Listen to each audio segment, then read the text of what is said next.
It was an emotional day of testimony during the Karmelo Anthony murder trial today, as jurors heard from first responders and police officers about the moments after 17-year-old Austin Metcalf was stabbed at a track meet in 2025. A Frisco paramedic testified that when he arrived at the stadium, Austin had no pulse, that his pupils were fixed and dilated, and that first responders were already performing CPR. He told jurors that Austin never regained consciousness despite extensive life-saving efforts, saying, "We did everything we could.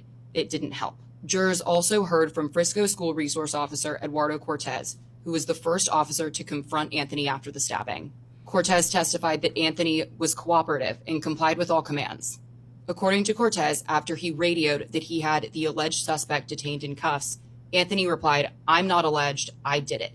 Body camera footage shown in court captures the exchange, along with Anthony saying that Austin put his hands on him even though he warned him not to.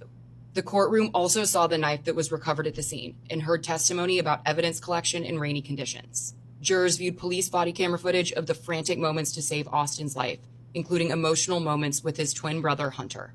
Family members in the courtroom were visibly emotional as the video played. The prosecution is expected to continue presenting witnesses as the trial moves forward. Yeah, this is a sad case, man. Two young men. We don't, I try not to get too emotionally connected to this stuff because, we don't know the facts. We don't know all the facts, but I'm hoping that through the case, whatever the facts are, that the facts will be brought to light and that justice will be served. If justice is he's guilty, that's just what it is. You can't go around doing certain things. You can't stab people. If justice is he's not guilty, well, that's okay too, because you can't try to, say somebody is guilty of something just because of how you feel or just because you've heard some people talking about things.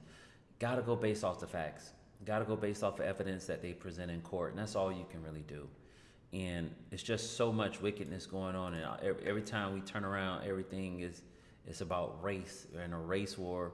Of course, the devil is throwing the rocks and hiding his hand. But in the midst of it, I know God desires justice to come out of this, and that's what I want. I want justice. Let's see, because I know there's a video out. People are saying that, some people saw the video, some people didn't. I don't know. Let's hear what he's saying about the video.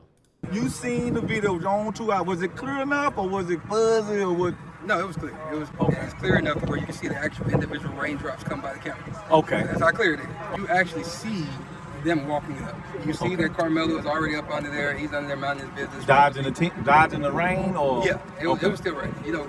Right. I'm from Little Rock. So that day we were under a tornado watch. Right. And we were under thunderstorm warning, and we know we had already had some light rain then, and it started raining again. Then it was over with for the day. Okay. So that's kind of what happened on that day. But and just to be clear, he's given his assessment. This is not something that he said in court. So I don't know if I would consider this factual because we haven't gotten these details in the actual court while the case is going on. But he's saying he saw the video, so just kind of considering what he's saying. They were at a rain delay already, and so during that time when that happened, the twins, their two buddies, and a few other kids, because there was a few kids involved with them. By the way, I will say I didn't know there was a rain delay going on because I do know a little bit about the case. I don't know a whole lot, but I was wondering what was the issue with him being under the tent and not being under their tent. And okay, that would make sense that he would need to be under the tent because it was raining. They were all coming from the direction of the middle school, coming walking back up. Right. On the video, you can see those four that actually was involved, and maybe about 3 or 4 others that was with them, skipping up, trying to catch up behind.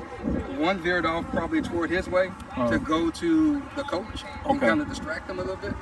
And then the other 4 came walking together. One went in front of them, went past. Right. The other 4 went and they surrounded Karmelo.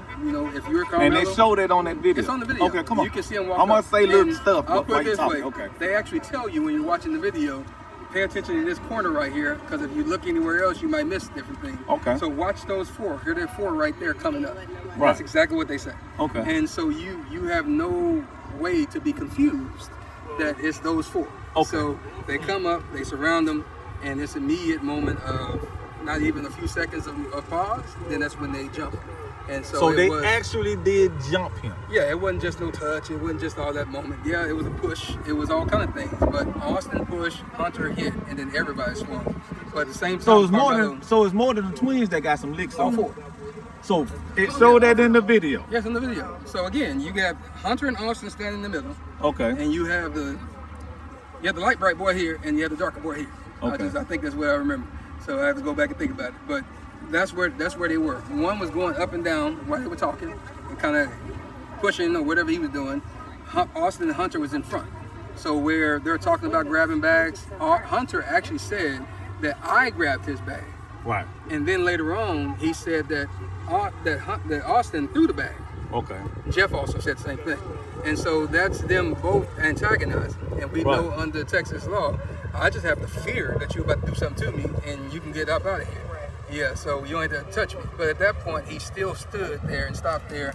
And whatever they say alleged was said, you don't know that until they get into it here. But once they did that, they start hitting him. Karmelo actually was able to back out and try to get away. So he was actually trying to get away the first time. Austin grabbed him, and you can see his hoodie coming out like this, and they brought him back in. Okay. And when they brought him back in, that's when you can see Austin put him in a headlock. You can see that all the rest of them are still hitting. That must be when the poke happened, because he was able to get out again. He backed out. He looked to the right. That's where the other little kid was filming, because they got some cell phone footage too. But that's where he was filming. He looked directly at him in his camera, and then he went this way to the left. He went down. He fell. And that's when they realized he was gone, because they were still punching. And when he fell, that's when they all turned around. They started chasing him. Austin tried to go chase him too, but he grabbed his chest. I guess he realized that something happened to him. And that's when he went down a little bit and he fell down. But all three of them was chasing him.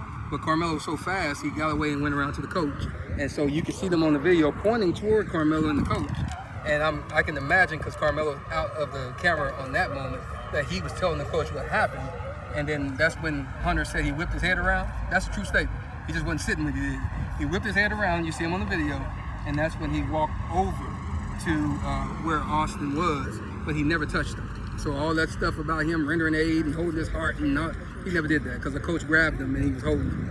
So at the end of the day, that's kind of where the moment went. But they did assault him, and we'll just play the game. Even if it was just a push, you still assaulted him, because it was unwanted.